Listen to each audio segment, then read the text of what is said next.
Yung typical na araw na ginagawa natin pag wala tayong masyadong ginagawa. Siyempre papawis tayo ng basketball tuwing umaga dahil ilang linggo na rin ako parang nakaka-skip dyan dahil mga naging busy nga. Tapos ng papawis natin, siyempre nagda-drums tayo, share tayo. Tapos ito pa isa sa pinaka-vision natin ngayon, pumupunta tayo dyan sa Aina, sa may Baliwag.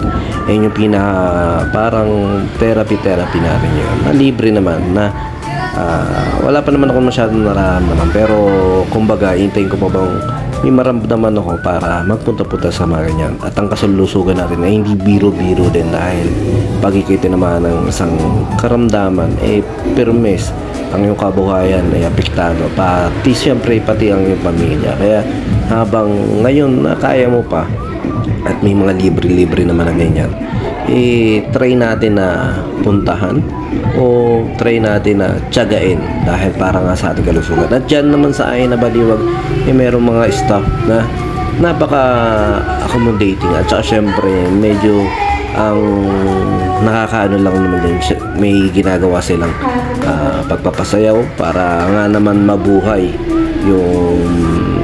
yung diwa ng mga pumupunta yan. Tapos may mga ina-explain sila tungkol sa benepisyo syempre nang nakukuha natin doon sa Smartron. Ayun yung product nila na Smartron.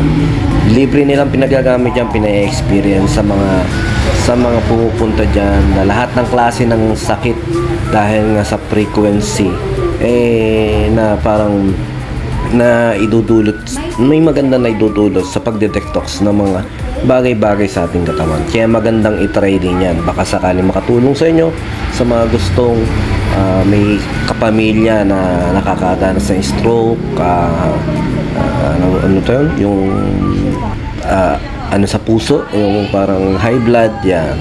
Dati nasa 140 lagi, 140 over 100. Ngayon, nag-normal ako 120/80 ang aking blood pressure.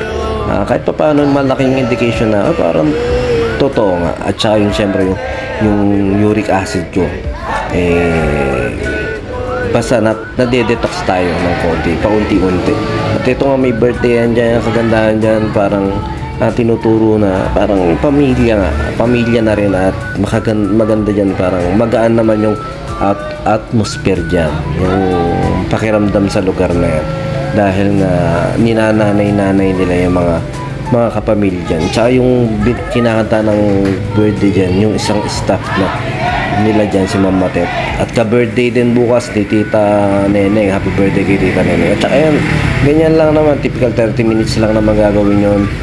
Biyahe na rin ako. At saka ito rin naman ang gusto ko rin matry balang araw na makapagbiyahe pa, tapos ma-document din yung mga biyahe natin. Dito lang, Baliwag to Plaridel lang to, binibideo ko yung ganito ko. At saka yan, pupunta tayo ngayon sa Makinabang dahil yung aso naman ni Jeff, tatry natin padedehin doon sa nanay niya dahil nga nilalayo natin dahil di marunong magpadede yung nanay nung aso. Yung si Kaja meron siyang lahi, bully siya, parang ganun, American bully, nakasta ng hindi pure na bully. Parang may lahi din daw yung nakakasta, kaso nga lang sayang hindi puro. At pwede na palang maglandi si Kaja, yun nga, na di namin namalayan. At yun, nakasta nga at nanganak ng 6, isa na lang natitira dahil hindi nga marunong magpadede. Ang nangyari sa kanya, nadadagdan yung anak niya o hindi nabibigyan ng tamang pagpapadede. At dyan, may nakasagasa pa ako ng pusa dyan, ng tongwa. Buti na lang di ako sumemplang. Yung pusa biglang tumawid. Ganun talaga. Kaya aksidente, aso, pusa.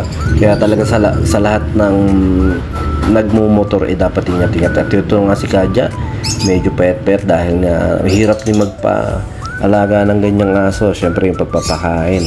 At wala naman dyan din yung tunay na amo, nasa malayo rin. Sila mami lang yung nag-aalaga, kaya hindi din talaga maalagaan masyado dahil mga busy din. At ito yung nag-iisang anak niya.